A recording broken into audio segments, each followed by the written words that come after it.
Radhe Radhe everyone, welcome to our English channels. आज हम इस वीडियो में पढ़ाने वाले हैं फ्यूचर कंटिन्यूअस टेंस के बारे में। तो चलिए आइए देखते हैं डिफिनेशन में। Future continuous tense is used to describes an action that will be in progress at a specific times in the futures और will be continuing in the future.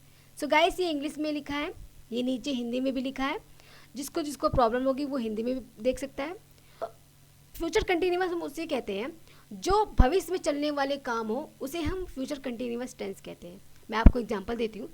जैसे मैंने आपसे पूछा कल 8 बजे रात आप क्या कर रहे होंगे, तो आप बताएंगे मैं मोबाइल चला रहा हूँगा, मैं खाना खा रहा हूँगा।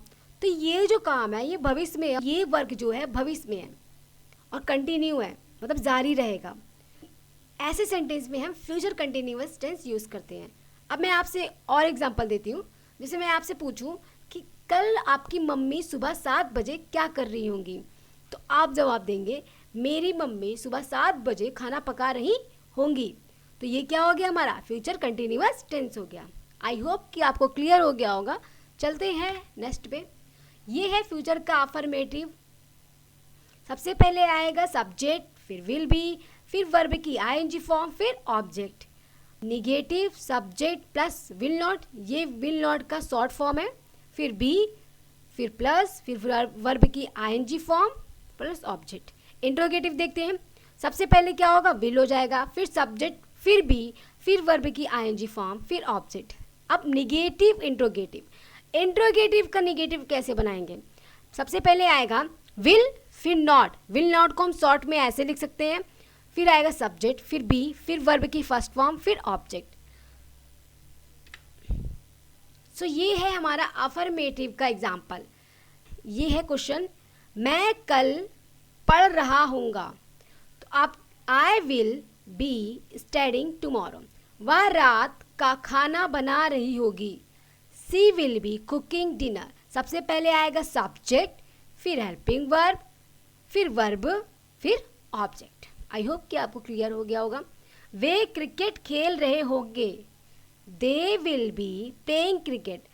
एक बात मैं आपको बताना चाहती हूँ, अगर सब्जेक्ट आपका सिंगुलर है या फिर प्लूरल है, सिंगुलर सब्जेक्ट के साथ भी विल भी लगेगा और प्लूरल सब्जेक्ट के साथ भी विल भी लगेगा। इसमें ये कोई इशू नहीं है कि सिंगुलर सब्जेक्ट के साथ कुछ और लगेगा, प्लूरल सब्जेक्ट के साथ कुछ और लगेगा। फ्यूचर कंटिन्यूअस टेंस में सिर्फ और सिर्फ विल भी लगता है, चाहे सब्जेक्ट सिंगुलर हो चाहे प्लूरल हो।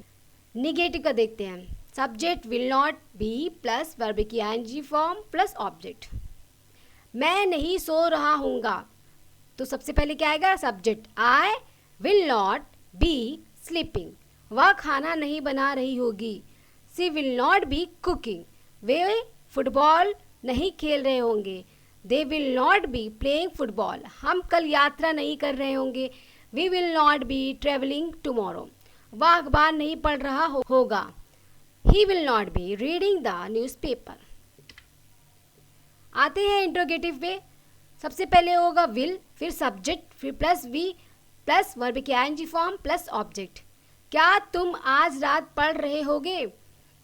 Will you be studying tonight. आज रात को हम टुनाइट बोलते हैं। क्या वह नृत्य कर रही होगी।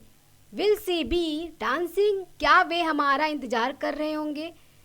Will they be waiting for us. क्या वह कार चला रहा होगा। Will he be driving the car. क्या हम कल मिल रहे होंगे। Will we be meeting tomorrow. आते हैं निगेटिव इंट्रोगेटिव में।